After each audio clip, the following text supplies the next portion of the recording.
What's good, YouTube? It is your boy Big Cool coming to you from Colossal Boxing Talk, and I am back with another video. In this video, I will be talking about some of the topics that caught my eye today in boxing. First up, Manny Pacquiao versus Adrien Broner. Pay-per-view is trending towards a potential 400,000 pay-per-view buys, and that is music to the ears of Adrien Broner and all of his supporters. Even though he got his ass beat this weekend, which he did, it was a one-sided, unanimous decision defeat by the hands of the great Manny Pacquiao. He can say that people will continue to tune in to watch him fight, to watch him lose, to watch him win. Whichever side of the spectrum you're on, you are either going to like, love, or hate Adrien Broner. But this number could reach 400,000 pay-per-view buys, still depending on the final numbers of the reported gates by smaller cable companies over the next couple months. But still, even if it doesn't hit 400K, close to it is good enough, especially for this being Adrien Broner's first pay-per-view event ever. It does help to have an 8-division world champion, future Hall of Famer, all-time great Manny Pacquiao in the opposite corner. But we all know that Adrien Broner is one hell of a talker. He talks a great game. He's funny. He's entertaining.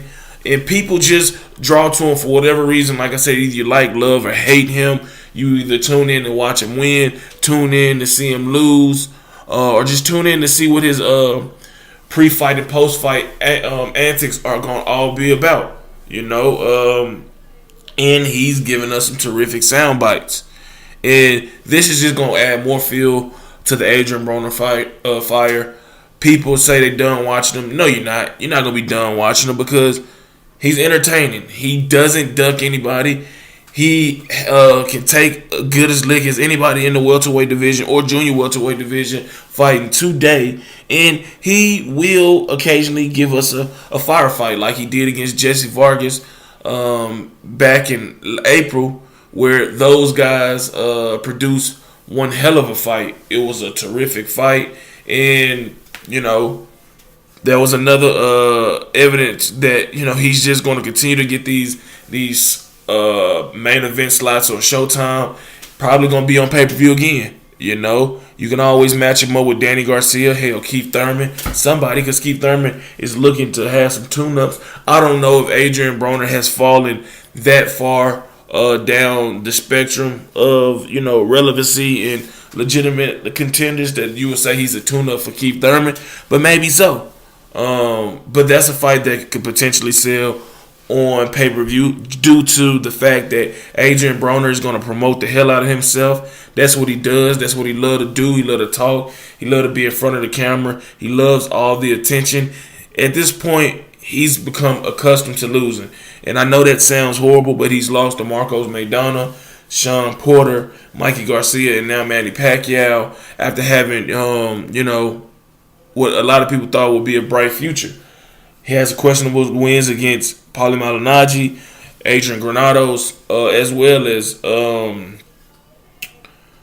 aforementioned Jesse Vargas. But he has proven time and time again that he's a draw, regular, whether it's on a PBC, Fox, regular Showtime, or now Showtime pay-per-view. And this is also good for Manny Pacquiao, who is looking to get a rematch with Floyd Mayweather Jr., who wants so bad to get his hands on Floyd and, in his mind, try to rectify things that went wrong in May of 2015.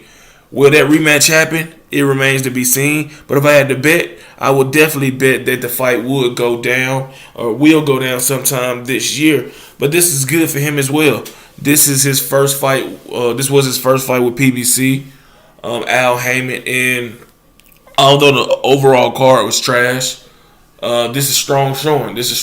So props to Manny Pacquiao and Adrien Broner, especially the Broner, for getting these potential big numbers.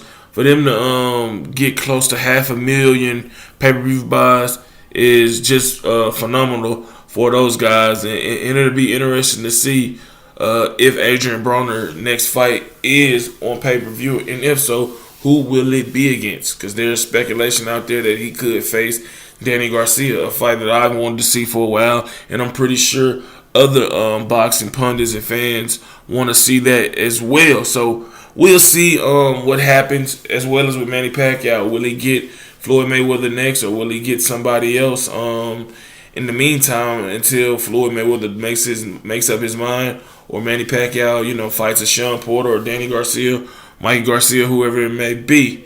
Next up, Oleksander Usyk is making his heavyweight debut in May. 3kingsboxing.com is reported on this. I'll post the link from the website so you can check it out for yourself. But this is something to be expected. We know that Usyk was probably holding out hope that he could lure Andre Ward, the 2-division world champion, future Hall of Famer, out of retirement and have him move up north to Cruiserweight in a fight that would have pit two former, Olympic gold medalists against each other.